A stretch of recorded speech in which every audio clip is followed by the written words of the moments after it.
하나님 말씀은 마태복음 28장 18절에서 마지막 20절까지입니다.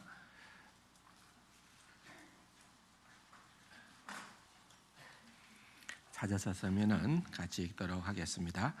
예수께서 나와 일러 말씀하여 이르시되 하늘과 땅의 모든 권세를 내게 주셨으니 그러므로 너희는 가서 모든 민족을 제자로 삼아 아버지와 아들과 성령의 이름으로 세례를 베풀고 내가 너희에게 분부한 모든 것을 가르쳐 지키게 하라.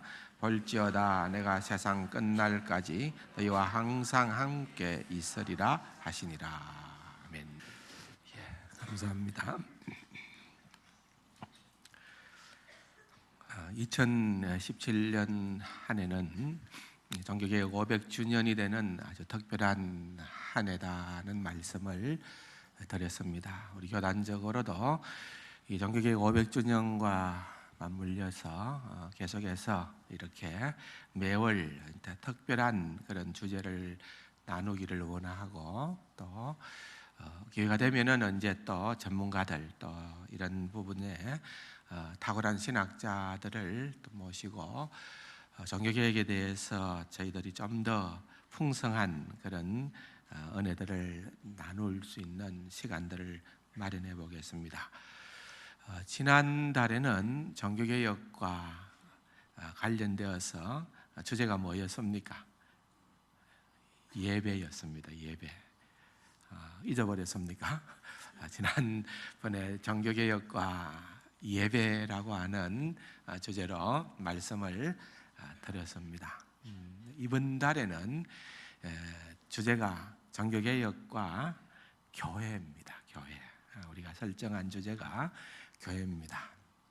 그래서 교회에 대한 이야기를 좀 이 시간에 하려고 하는데 사실 우리 슬로건에도 있는 것처럼 오직 말씀 위에 교회를 이렇게 했던 것처럼 이 교회라고 하는 것이 이게 덩치가 너무 엄청난 그런 어떤 주제 아니겠습니까? 그래서 이걸 뭐 우리가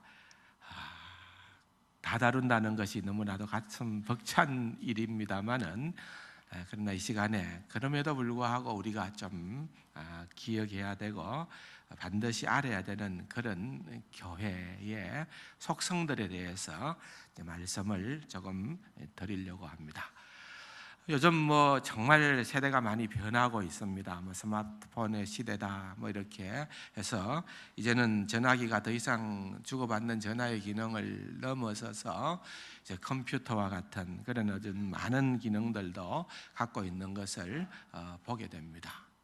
그러다 보니까 신앙생활에도 좀 변화가 있는 겁니다.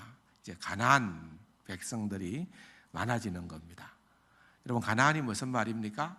가나안 백성이라는 것은 교회에 안 나가라는 말을 교회는 빼고 안 나가라는 말을 뒤집으면은 가나안입니다. 가나안 백성이 되는 거죠. 근데 왜 가나안 백성입니까? 이것은 뭐 인터넷에 설교가 홍수처럼 넘쳐난다는 겁니다. 뭐 시시하는 황 목사 설교 듣는 것보다는 인터넷에서 쏟아지는 엄청난 좋은 설교들을 그냥 내 입맛대로 골려서 내가 원하는 시간에 내가 필요한 대로 다 들을 수가 있다는 것. 굳이 교회 나가야 되느냐? 교회 안 나가도 나는 예수 믿는 사람이다. 교회 안 나가도 나는 구원 받을 수 있다라고 생각하는 그런 뭐 교회 나가면은 상처를 줄 수도 있고 상처를 받을 수도 있고 뭐 그렇게까지 할 거 있느냐? 요즘 같은 시대에 이런 식으로 생각하는 사람들이 점점 많아지고 있는 것이 아닌가 생각을 해보는 것입니다. 우선 결론적으로 아닙니다. 그것은 교회를 모르기 때문에 그렇게 말할 수가 있지만은 절대로 여러분들은 가난한 교인이 되지 마십시오. 어떤 경우나도 나는 교회 갑니다. 그렇게 생각을 하고 나와야 됩니다. 왜냐하면 교회가 너무나도 중요하기 때문에 그렇습니다. 여러분 한번 이 시간에 생각을 해보려고 하는데요. 여러분 우리가 찬송가던 성경 제일 앞부분에 사도신경이 있죠. 사도신경을 우리가 오늘 또 매주일 우리는 신앙 고백을 합니다. 그죠? 근데 여러분 이 사도신경의 신앙 고백을 가만히 보면은 세 부로 나누어져 있습니다. 첫째는 나는 전능하신 아버지 하나님을 믿습니다. 두 번째로는 나는 우리 주 예수 그리스도를 믿습니다. 세 번째로는 나는 성령 하나님을 믿습니다. 그렇죠?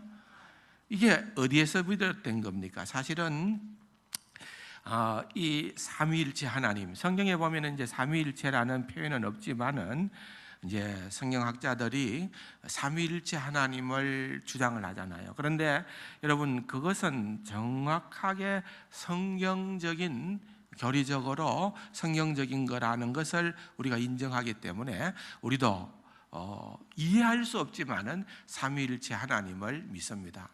주 325년에 콘스탄티누스 1세 때에 참 많은 주교들이 모여서 첫 번째 그 동방교회라 그러죠. 동방교회, 그리스 정교회 동방교회가 공의회를 했는데 그때 공의회가 일어났던 것이 니케아, 그러면 니케아 종교 회의를 했던 거죠. 그래서 굉장한 논란을 한 끝에 결국은 이제 그리스도의 인성을 부정하고 삼위일체를 부정하는 아리우스를 내몰고 아타나시우스를 성경적인 그러한 신학자요 권위자로 인정을 하면서 태동되었던 것이 삼위일체 교리입니다. 삼위일체 교리예요. 그런데 그것은 그때 그렇게 확정을 지었던 것이지 초대교회 때부터 모든 성도들은 삼위 하나님을 믿은 거예요. 그래서 세례식을 할 때는 그 당시에는 주로 침례였지만은 하나님을 나는 믿습니다 하고는 물에 한번 잠기고 다시 일어납니다. 또 나는 그의 아들 예수 그리스도를 믿습니다 하고 또 잠기고 일어나는 거예요. 그리고 성령 하나님을 믿습니다 하고 또 물에 한 번 더 잠기고 일어나는 거예요. 이런 식으로 그들에게 있어서 물론 이제 사도신경에서 볼 수 있는 것처럼 살이 붙었죠. 그게 필요한 그런 내용들이 첨부가 되었지만은 이제 삼위 하나님을 믿습니다라고 그렇게 고백을 합니다. 근데 다시 여러분들이 사도신경의 내용을 보면은 가장 마지막에 두 줄에 보면은 나는 성령을 믿으며 거룩한 공교회와 성도의 교제와 죄를 용서받는 것과 몸의 부활과 영생을 믿습니다. 그렇죠? 그러니까 여러분 제가 이런 질문을 한번 던져보면은 여러분들이 조금 혼돈스러울 수도 있습니다. 여러분 교회를 믿습니까? 여러분 하나님을 믿습니까? 쉽게 갈등이 없지요. 여러분 영생을 믿습니까? 그럼 여러분 교회를 믿습니까? 교회도 믿어야 돼요. 교회를 믿어야 되는데 이 교회는 내가 다니는 정도지 교회를 믿으려고 하지 않는 그런 우리의 연약함이 있는 겁니다. 여러분 우리가 매주일 와서 예배를 시작하면서 이 사도신경으로 신앙 고백을 할 때는 내가 교회를 믿습니다 라는 이 고백을 하는 거예요. 내가 하고 있는데도 실은 제가 이렇게 질문을 던지게 되면은 여러분들이 내가 지금 교회를 믿는 것인가? 한번 생각을 하려고 하는 경향이 있다는 거예요. 그러니까 여러분 우리가 얼마나 이 신앙 고백이 피상적이고 또 우리가 생각 없이 하는 그런 경우가 있다는 겁니다. 그래서 이 시간에 여러분들이 특별히 이 사도신경으로 우리가 신앙 고백을 하는 이 고백은 정말 귀한 고백입니다. 이 귀한 고백을 다시 한번 생각을 하면서 그럼 그 교회를 믿는데 이 사도신경에 나타나는 교회는 어떤 교회라는 것을 내가 믿느냐 하는 이 부분을 잠시 말씀을 통해서 한번 나누어 보려고 합니다. 그런데 정확하게 규정을 하고 있습니다. 첫 번째는 거룩한 교회임을 믿습니다. 거룩한 교회임을 믿습니다. 교회가 거룩하다는 거죠. 여러분, 이것은 우리가 한번 깊이 있게 생각할 필요가 있습니다. 너무나도 우리가 좀 등한시하고 있는 것은 아닌가. 여러분, 조금 우리가 이 종교개혁 500주년을 맞이하면서 우리 한번 생각을 해볼 필요가 있습니다. 거룩한 교회를 믿습니다. 그렇게 고백을 합니다. 사실 이 교회에 대한 고백이 종교개혁자들에게 있어서는 굉장히 중요한 그런 핵심 주제였습니다. 그 당시에 시대상으로 우리가 가서 잠깐만 생각을 해보면은 그 당시에는 여러분 중세 교회들, 로마 교회들, 로마 가톨릭 교회가 어떤 교회였습니까? 거룩이라고 하는 이름으로 도배가 되어진 교회입니다. 생각해 보십시오. 그 당시에는 베드로 성당이다, 또는 온갖 이탈리아에 가보면은 로마에 엄청난, 지금도 그렇게 세우려면은 감히 상상하기가 어려운 그런 작품들로 성당을 지어 놓지 않았습니까? 그래 놓고는 성당이라는 거예요. 성당, 거룩한 곳이다, 성전이다, 그렇게 부르는 겁니다. 그뿐입니까? 교회당 안에도 온갖 성물들로 가득 차 있습니다. 옛 성인들의 성화들이 스테인드 글라스에 벽화로 장식되어져 있고 아름다운 조각상들이 교회당 곳곳에 놓여 있습니다. 성인들이라고 불리는, 그들이 이제 성인들로 분류하는 그런 성자의 반열에 들어선 그런 사람들의 뼈와 유골들은 신비한 효험이 있는 것처럼 숭배의 대상이었습니다. 그들은 하나님과 더불어 성인들의 그런 날도 특별한 축제일로, 기념일로 그렇게 정하고서는 거룩한 날로 숭배를 했던 것입니다. 우리 오늘 할렐루야 찬양대가 귀한 찬양을 했습니다마는 고대 중세 시대 같으면은 아무나 찬양하는 게 아닙니다. 성가대라고 했습니다. 성가대. 그래서 일반 회중들은 찬양을 할 수가 없었어요. 거룩하게 구별된 사람들이 성가대에 앉아서 성가를 부를 수 있는 특별한 특권을 가지고 있었던 것입니다. 모든 것이 이 거룩할 성자로 가득 채워져 있었습니다. 그런데 실상의 내용으로 들어가 보면 그것은 어디까지나 이름밖에는 없는 거예요. 마치 예수님 시대에 예수님께서 회칠한 무덤이라고 그렇게 책망을 하셨던 것처럼 겉으로 보기에는 번들하고 화려하고 그렇게 보이지만은 실상의 내용은 없었던 것입니다. 거룩의 이름은 풍성이 있으나 내용은 철저히 사라져버린 거예요.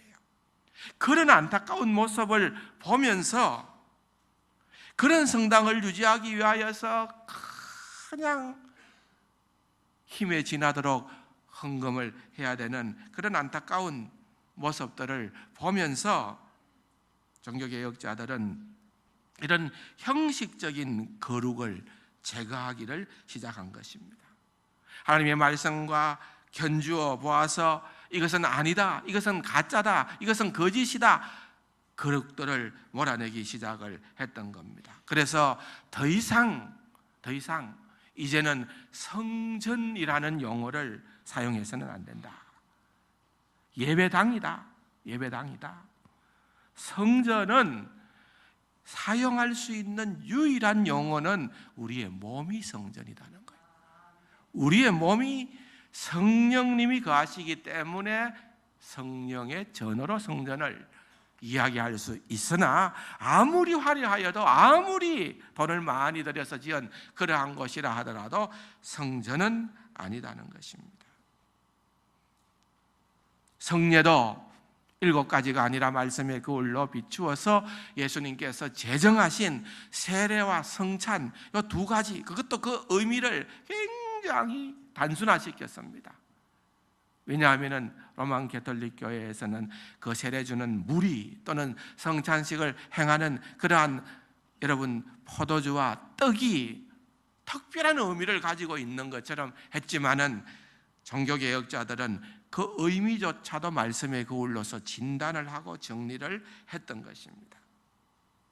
더 이상 성직자와 평신도의 구분의 담을 허물어 버렸습니다. 인정하지 않았어요. 그리고는 만인 제사장설을 주장을 하면서 여러분 이제까지는 거룩에서 배제된 일반 성도들의 거룩을 회복시켜주는 그와 같은 일들을 한 겁니다. 성인 숭배 및 죽은 자들을 위한 기도는 완전히 건절되고 그들로 인하여서 만들어졌던 여러 축제와 절기들도 사라졌습니다. 동상이나 벽화도 철거되었고 해골이나 유물들은 쓰레기 더미에 파묻어 버린 것입니다. 더 이상 성가대와 회중의 구분이 없어지고 온 성도들이 한 음성으로 주님을 향하여 찬양하는 그와 같은 일들을 하게끔 되어졌던 것입니다. 어떻게 보면은 단순해졌습니다. 외형적으로 보면은 로마 교회 성당과는 비견할 수도 없는 초라한 모습이 되어졌습니다만은 종교개혁자들이 추구하는 그러한 거룩은 달랐던 것입니다. 종교개혁자들이 이야기하는 거룩은 철두철미 하나님께 의존하였던 것입니다. 여러분, 교회가 거룩하다고 할 때 그 근거는요, 여러분 화려하게 지어진 건물 때문도 아니고요, 그 안에 구성되어져 있는 멤버인 회중들이, 성도들이 거룩하기 때문에 교회가 거룩한 것이 아닙니다. 거룩의 근거는 삼위 하나님입니다. 하나님으로 말미암은 거예요.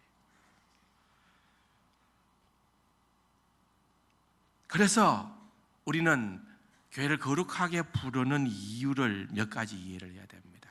그 첫 번째는 하나님께서 교회를 세상으로부터 구별했기 때문에 그렇다는 겁니다. 거룩은 또 다른 하나의 특성이 구별입니다. 구별. 우리를 구별했다. 에클레시아, 구별하여 모았다, 불렀다, 그 말입니다. 부름받아 모인 회원들이라는 그 말입니다. 그러므로 여러분 에베소서 1장 4절에 창세전에 그리스도 안에서 우리를 택하사 우리로 사랑 안에서 그 앞에 거룩하고 흠이 없게 하시려고 예정하셨다고 그렇게 말씀을 하고 있습니다. 베드로전서 2장 9절에도 보면은 너희는 택하신 족속이요 왕같은 제사장이요 거룩한 나라요 그랬습니다. 여러분 이것은요 우리 때문에가 아니라 하나님이 그렇게 우리를 구별했다는 겁니다. 그렇기 때문에 우리가 거룩하다는 거예요. 그렇기 때문에 교회가 거룩하다는 거예요. 두 번째로는 교회가 거룩하다고 할 수 있는 근거는 하나님께서 교회를 그리스도의 몸으로 세우시기 때문에 그렇습니다. 교회는 그리스도의 신부로서 그리스도와 하나로 연합이 되어졌습니다. 여러분 우리가 비록 죄 가운데 있는 그러한 부족한 자들이라고 할지라도 그리스도와 연합되어졌다는 것. 그러면 그리스도의 의가 우리에게 전가됨으로 말미암아, 우리에게 넘어옴으로 말미암아 우리는 우리의 거룩함이 아니라 우리 주 예수 그리스도의 거룩함으로 말미암아 거룩하게 되어지는 그 은혜가 임하게 된다는 것입니다. 얼마나 문제가 많았던 고린도 교회였습니까? 거룩과는 좀 거리가 먼 고린도 교회였지만은 사도 바울은 고린도 교회의 성도들에게 편지하노니 그랬습니다. 부족하지만은 허물이 있지만은 여러분 우리를 성도라고 부르는 이유는 우리가 그리스도와 연합됐기 때문에 그렇습니다. 그리스도와 연합됨으로 그리스도의 의가 거룩이 우리에게 전가됨으로 말미암아 그렇습니다. 세 번째로는 여러분 우리가 성령의 전이기 때문에 그렇다는 겁니다. 구약 시대에는 하나님께서 돌로 만든 성전에 계셨습니다. 세상에서 가장 거룩한 것은 성전이었습니다. 그러나 참된 성전이신 그리스도께서 오셔서 그 성전을 허물어 버리신 겁니다. 이제는 더 이상 돌로 된 성전은 존재하지 않는다. 그 대신에 하늘에 오르신 그리스도께서 살아있는 돌, 즉 중생한 신자들의 모임인 교회를 하나님의 성전으로 만드신 것입니다. 여러분, 그래서 우리가 성전이라는 거예요. 우리가 성전이므로 우리는 거룩해야 될 이유가 있는 것입니다.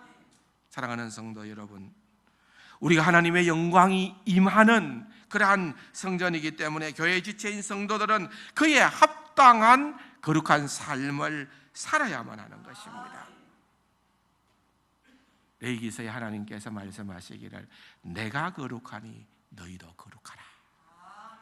우리가 하나님의 거룩이 우리에게 임하게 되어짐으로 말미암아 우리는 이제는 세상과 더불어서 구별된 삶을 살아야 될 뿐더러 우리는 하나님의 영광을 드러내기 위하여 거룩한 삶을 살아가야만 하는 그러한 자들이다. 그것이 바로 거룩함에 해당되는 의미입니다. 두 번째로 교회의 속성은 공교회라는 겁니다. 공교회. 한번 따라할까요? 공교회다. 이 공교회, 우리가 사도신경을 보면은 거룩한 공교회를 미사오며, 근데 이 공으로 우리말로 번역되어진 이 말은 원래는 캐톨릭이라는 말이에요. 캐톨릭.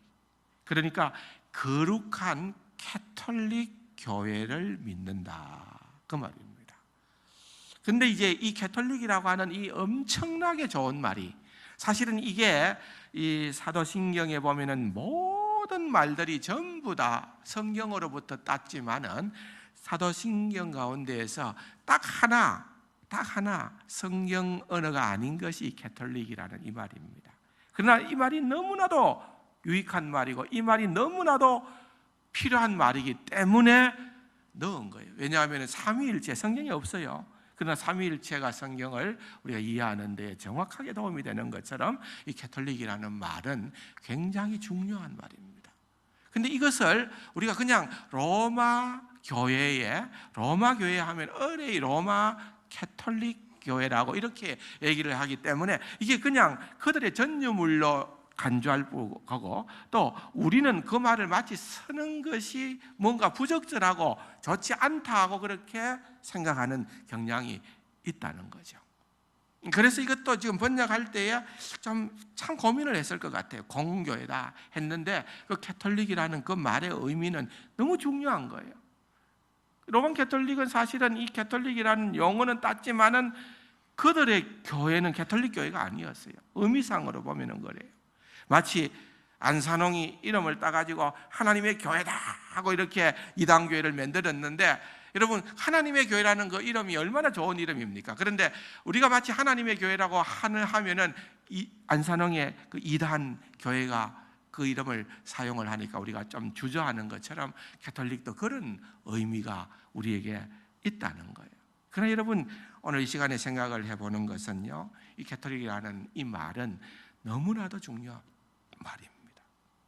어떤 말이냐? 첫 번째는 전부라는 말입니다. 두 번째는 보편적이라는 말입니다. 두 가지 의미가 있는데 첫 번째는 뭐라고요? 전부다. 두 번째는요? 두 번째는 보편적이다, 그 말입니다. 전부, 부분이 아니고 전부라는 말입니다. 부분이 아니고 전부다. 또 보편이라는 말은 특별한 것이 아니고 보편적이다, 이 말입니다. 일반적이다, 그 말입니다. 그래서 여러분 항상 조심해야 되는 것은 교회는 보편적이라는 거예요. 이걸 머릿속에 딱 넣어둬야 돼요. 어떤 교회에 가면은 우리만 참교회다, 기성교회를 막 욕하면서 우리만 참교회다, 우리만 특별한 교회다. 여러분 그것은요 교회가 아니에요. 여러분 그렇게 보시면 됩니다. 우리만 그렇다고 하는 그 교회는 언제나 문제가 있습니다. 그래서 우리에게만 구원이 있다, 다른 교회 가면 안 된다. 신천지도 그러지요. 별의별 종교들이 나타나서 하나님의 교회의 이름을 대고 우리만 특별하다 이것처럼 엉터리가 없어요. 그런데 여기에 왜 넘어가느냐, 참 안타까운 것이 지금 이제 이렇게 이 생각을 해보면서 느껴지는 것이 뭔가 하면은 종교개혁자들이 정말 주력을 했던 것 가운데 하나는 이 신조를 만드는 것이었어요. 그래서 웨스트민스터 신앙 고백과 대소요리 문답, 이거 굉장히 중요한 거예요. 그런 것들을 통하여 성경을 바르게 알 수 있는 그런 기회가 되는 거예요. 하이델베르크 신앙 너무 중요한 거예요. 너무 중요한 그런 것들은 우리가 지금 거의 다 손 놓고 있다는 거예요. 모른다는 거예요. 너무 개교의 중심이 되어져 있고 개교의 가르침으로 되어져 있다 보니까 역사적으로 전통적으로 내려왔던 그런 신학자들이 정말 투쟁과 갈등 가운데에서 하나씩 그렇게 만들어 놓은 정말 보석과도 같은 그런 교리들을 우리가 제대로 활용을 못하니까 막 넘어지는 거예요. 여기서 우죽순처럼 이렇게 나오면 넘어지고 저기서 끌고 가면 또 넘어가고 이렇게 되는 허약한 체질의 성도가 되고 말았다는 거예요. 이 뼈대가 분명히 해야 된다는 거예요. 이런 것들이 너무 중요하다는 거예요. 특별한 게 아니고 보편적이다. 이 하나만 교회의 속성만 알아도 어디 가서 야 우리만 이런 식으로 나서는 교회가 있다면 일단 접어야 돼요. 그런 아주 기본을 우리가 알아야 된다는 거예요. 그런데 이제 말씀을 조금만 더 드린다면은 여러분 마태복음 오늘 읽었던 본문의 말씀입니다. 예수님의 대위임 명령, 또 지상 명령이라고 하는 최고의 명령으로 우리는 이거 주로 성교적 명령으로 이 말들을 인용을 합니다. 그래서 이 본문 가운데 제일 중요한 말이 뭐냐 하면은 제자 삼는 거다. 이렇게 우리가 쉽게 생각을 하는 경우가 있습니다. 물론 그럴 수 있습니다. 제자 삼는 것이 얼마나 중요합니까? 그런데 여러분 자세히 보면은 사실은 중요한 것은 반복하는 거예요. 반복되는 것은 최고로 중요한 겁니다. 우리가 중요한 것은 그냥 한두 번 하고 마는 게 아니라 계속 반복을 하듯이요. 그래서 여기에 18절에서부터 19절, 20절에서 가장 많이 반복되어진 단어가 뭐냐? 여러분들이 한번 보면은 무슨 단어가 나오는가 하면은 모든이라는 단어가 나옵니다. 18절에 보면은 하늘과 땅의 모든 권세를, 19절에 보면은 너희는 가서 모든 민족을, 20절에 보면은 내가 너희에게 분부한 모든 것을 가르치고, 세 번이나 나온 거예요. 세 절에 각 절에 한 번씩 세 번이 나오는 거예요. 사실은 원래 헬라어 문장으로는 한 번 더 나와요. 뒤에 나오는 거 하면은 세상 끝날까지 너희와 항상 함께 있으리라 하는 항상이라는 것이 헬라 말에 보면은 모든 때. 그래서 모든이라는 단어가 네 번이나 나와요. 네 번. 중요하다는 거예요. 그래서 이것을 교회로 간주를 하고 이 본문의 말씀을 정리를 했어요. 교리적으로 정리를 했어요. 첫 번째는 뭔가 하면은 첫 번째 모든은 하늘과 땅의 모든 권세라고 하는 이것은 이 모든은 공간적 개념의 의미를 가진다는 거예요. 공간적 개념. 모든이다. 어느 한 지역에 매이는 것이 아니라 교회는 복음은 전 세계적으로 전파되어져야 된다. 선교사님들이 가서 궁극적으로 뭐 세우는 거예요? 교회 세우는 거예요. 교회 세우는 거. 그 교회가 전 세계적으로 분포되어지는 것, 여러분 그것이 바로 개혁주의 선교관입니다. 두 번째로는 모든 족속으로 모든 민족으로 제자를 삼으라라고 하는 것은 모든 민족적인 개념이 있습니다. 여러분, 이스라엘 한 민족뿐 아닙니다. 대한민국 한 민족뿐 아닙니다. 복음은, 교회는 모든 민족에게 세워져야 되는 우리 주님의 지상 명령이라는 것입니다. 모든 민족이. 그 다음에 너희에게 분부한 모든 것을 가르쳐 지키게 하라. 여러분, 이것은 모든 교리적인 개념을 가지는 것입니다. 여러분, 구약시대에는 할례를 통해 유대인이 된 사람들은 모세의 계명을 잘 지켜야 했듯이 신약시대에는 세례를 통하여서 예수님의 제자가 된 사람들은 예수님의 가르침을 잘 지켜야 되는 거예요. 또 사도들의 가르침을 잘 지켜야 되는 것이에요. 사도행전을 읽어보면 세례받고 교회가 막 부흥하게 되어질 때 사도행전 2장 42절입니까? 들어가 보면 그들이 사도의 가르침을 받아서 그랬습니다. 그런데 그 사도의 가르침, 예수 그리스도의 가르침이라고 하는 그것은요, 부분적인 것일 수가 없습니다. 모든 가르침입니다. 그러므로 여러분, 우리가 선별적으로 내가 좋아하는 것, 그것만 가지고 공부하고 그것만 가지고 신앙생활을 하면 언제나 흔들거릴 수 있다는 거예요.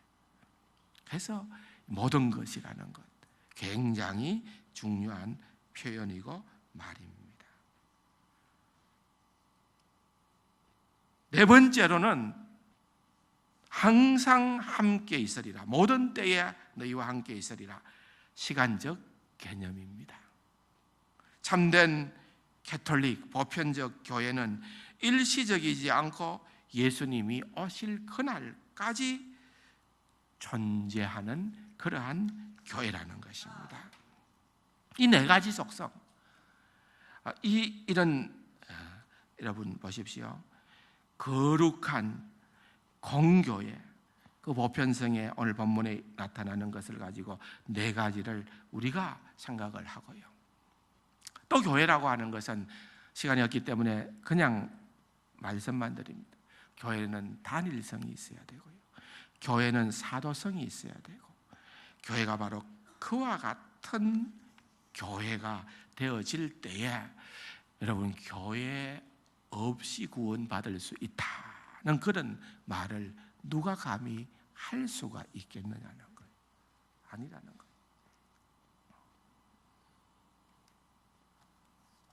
여러분, 절대로 아닙니다.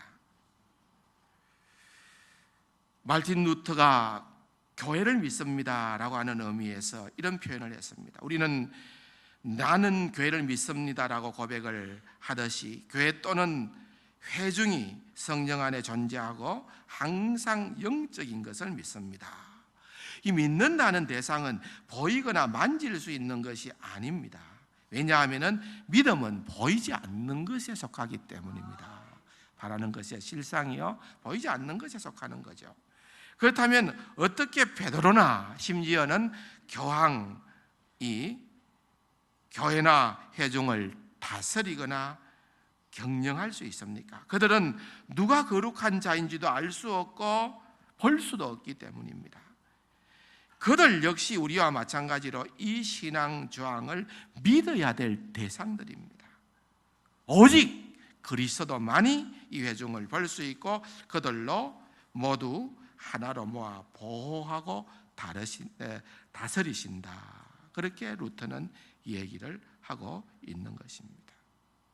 루터는 사도신경에 근거해서 교회의 본질을 영적인 실체로 이해했고, 이에 근거해서 교황 중심적인 로마 교회의 핵심적인 오류를 정확하게 지적을 했던 겁니다.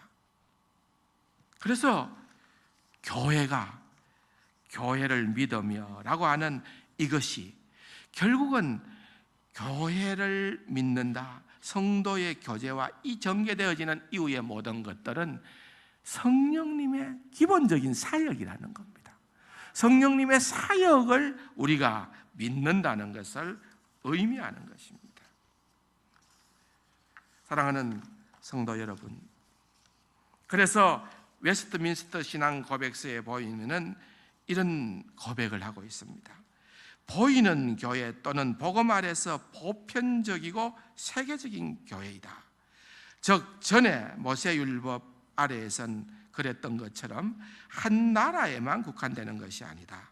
이 교회는 참된 신앙을 고백하는 이 세상의 모든 사람들과 그의 자녀들로 구성된다. 이 보이는 교회는 주 예수 그리스도의 왕국이며 하나님의 집이며 가족이다. 근데 그 뒤에 이런 말을 붙여놨어요. 아주 중요한 말이에요. 일반적으로, 통상적으로 말입니다. 일반적으로 이 교회를 떠나서는 구원받을 수가 없다. 그랬습니다. 여러분, 이 공부를 조금 더, 교회에 대한 공부를 좀 더 하면은 이 말이 굉장히 중요한 말이라는 것을 알게 될 줄로 믿습니다만은 이 교회를 떠나서는 구원받을 수가 없다. 가난한 성도 아니라는 거예요. 공교회, 거룩한 공교회를 믿고 그 교회에 일원된 것, 그것이 얼마나 큰 축복이며 큰 사명인지를 깨닫고 거룩한 공교회의 삶을 살아갈 수 있는 우리 모두가 되기를 주님의 이름으로 축원합니다. 좋으신 아버지 하나님, 은혜와 사랑을 감사드립니다. 교회가 얼마나 큰 은혜의 도구이며 하나님께서 우리에게 허락해 주신 축복의 통로임을 기억하게 하여 주옵시고, 주님으로 말미암아 거룩해지고 주님으로 말미암아 정말 공교회로서, 보편적인 교회로서 우리의 삶이 주님 앞에서 거룩해질 수 있도록 은혜를 더하여 주옵소서. 예수님의 이름으로 감사기도 드립니다.